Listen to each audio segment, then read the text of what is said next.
Well, we went through a period of almost 30 years in Oklahoma when there were no laws restricting abortion in our state, even though there are pro-life Democrats who, in a floor vote, these things would have passed in a floor vote. They could never get to the floor, though, because the committees were led by liberal Democrats that would bottle up and not let these bills get through. And when the House was taken over by the Republicans, it was 4 years ago? 2004. 2004, so it was 6 years ago. One by one, these common sense restrictions on abortions, these bills got through committees, they got to the floor, and they were voted on, and they were passed. And they were so correct, and it's such the right thing to do that even the governor even signed some of them. So that's just an ongoing battle. Yes, and we need to stand firm on that. Oklahoma, the constituents in Oklahoma want to preserve life, and we need to stay in there and do that.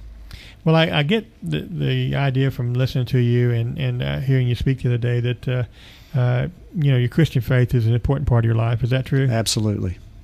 And this is Christian Talk Radio. Yes. I mean, at some point Obama may shut us down. We'll have to stand on the street corner and yell at people instead of doing it on the radio. But we can still talk about Jesus on this radio station. Absolutely. And I prayerfully considered doing this before I ever talked to my family. And then my family and I sat down and visited about what this was going to entail and that life was going to be different if I did this. And they felt like if this was something that God was leading me to do, then I needed to do it. And so my family's behind me, and we're moving forward with it. And I can tell you this, I will always prayerfully consider everything that I vote on in Oklahoma City. That's great news. Are there any other candidates in the race you know of? There are two other candidates in the race. There's nobody has filed yet because the filing hadn't come yet. But that's right. Are there Republicans or Democrats? There's one Republican and one Democrat. Okay. And I know you've been out talking to people. What kind of a feedback are you getting from people when you tell them you're running for office? I'm getting a wonderful feedback. I've been in over 1,000 homes so far, and it's a big district. It is a big district, and a district of great people. I have had absolutely a warm welcome everywhere that I've gone. And what seems to be the big issue for people? The economy and jobs. And jobs, I believe, is the number one issue with people in my district. I'm hitting a lot of homes that, my son is out of work, my husband's out of work, and has been for a year. I'm hearing a lot of that. On the ballot in November, we'll have, I think, at least 9 state questions, some of them amendments to the state constitution. One of them is called the HOPE Initiative, which I think is a misnomer. But the Oklahoma Education Association had an initiative petition, and this is a proposal that would force the state to pay a certain percentage of its budget on education, a common education, based on what the states around Oklahoma do. What do you know about that, and what's your position on that? My position on that is I don't believe that the surrounding states should decide what we're going to pay for education in the state of Oklahoma. I am for education, but I think another $1 billion unrestricted funds into education when we're spending over 50% of our money on administration now, and it's not getting to the classroom. I would vote on no on that. Well, a lot of people think that it's unconstitutional because really the House spending bills are supposed to come from the House, and to put in a constitutional mandate like that, what would be the impact on other budget items? Well, they would have to, the money's got to come from somewhere. We can't do like the federal government and just print money and go on. In the state of Oklahoma, we've got to balance the budget. And something's got to give. If we push more money one way, then it's got to come from somewhere. Less money for roads, fewer highway patrolmen.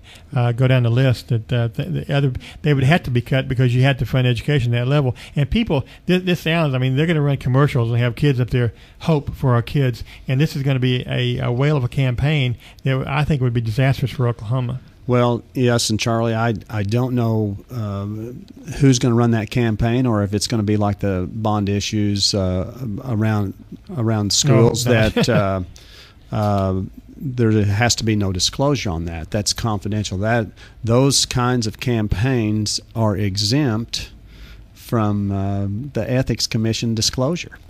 Yeah, and that's so it's hard to tell who's really pushing it, but it always seems to be a lot of money behind it. Absolutely. When you start getting full-page ads in the newspaper and TV ads, there's a lot of money there. So what are some other issues that you might be concerned about as you go into your campaign? Jobs and education. Like I say, we're going to have to be moving to a more high-tech manufacturing, aerospace, energy, those kinds of things, and we need to have the educational facilities in place, and we do have, and they're well funded to educate the workforce for those types of jobs. We've been talking with Howard Pidcock, who is running for the State House.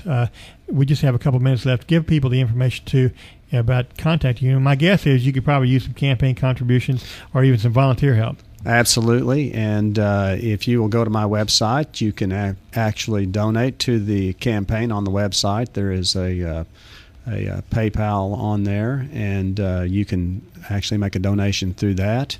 Also, there's an email link on there if you would like to help me with the campaign, phone calls, door knocking, that sort of thing. Send me an email. We'll get you hooked up. Yeah, and if somebody had a group and wanted you to come speak, I'm sure you'd do that too, right? Oh, absolutely. Absolutely. Just a little bit of notice, and I would be more than happy to come speak to them. We have term limits on representatives and senators in Oklahoma. It's 12 years, or a combination of both the 12 years. And in fact, on the ballot in November, there's going to be a term limit proposal for statewide offices, including attorney general, school superintendent, anything, like auditor, those kind of things. What do you think about the term limits? I am for the term limits. I think that our state government needs to be run by we the people and not professional politicians. Well, Howard, we've been talking with Howard Pidcock, and I tell you, Howard, I appreciate what you're doing, because I think the intent of our founders in their wisdom was for citizen legislators, and you're obviously not a professional politician, and there is a level of sacrifice, absolutely, to run for office. Tom Coburn talks about that.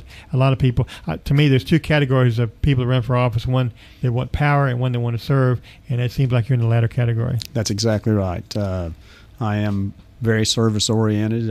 I do quite a bit of stuff in my community, and I felt like this was the right time for me, since my daughter was going to be leaving for college next year. I'm going to be gone a lot, and well, now if she was at OU, you'd be right there. I'd be right there with her. I believe she's going to Oklahoma State. Oh, that could be a mistake, but that's another show. Anyway, thanks for coming to the show. God bless you in your campaign. Thank you, Charlie. And we'll see you next time on Tulsa Beacon Weekend.